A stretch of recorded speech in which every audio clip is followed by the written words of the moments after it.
was a little plastic spoon that set it off. Not even the spoon, really, but the way it snapped. Quietly, with a kind of discreet, mournful resignation, as if it had known all along that this business trip would end like this. That none of us would ever quite say what we meant, and that the engineering manager would once again pretend not to hear my joke. I said it lightly, like a jazz pianist brushing the keys. Is that where the silly bruggers hang out? Nothing. But as he looked out of the window, I swear I saw a twitch, a flicker at the corner of his mouth. And that's when I began to suspect. Stay with me. What if none of the jokes I'd told over the past 6 years had ever landed? My comic reputation, my carefully cultivated status as the witty one on the Zurich procurement initiative was built on a scaffolding of polite smiles and managerial restraint.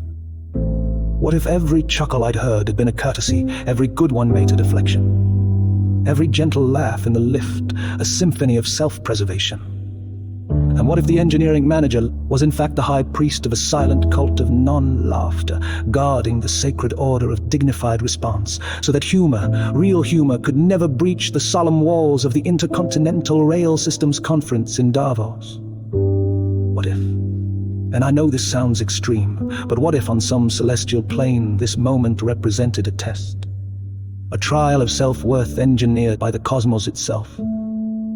A reckoning staged across aeons, with nebulae swirling in judgment and the stars aligning in perfect silence to say, no, your joke was not funny. And what is a joke, really, if not a kind of prayer?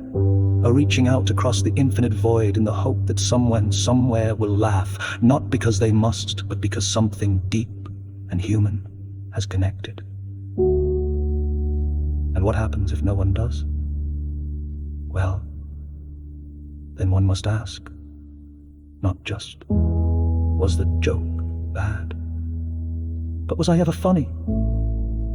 Or indeed, have I ever truly been seen?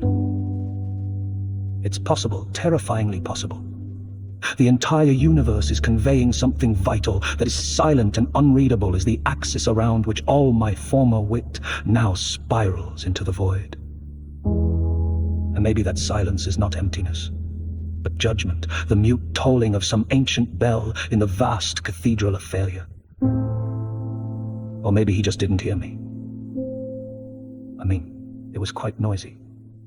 The tea trolley had just gone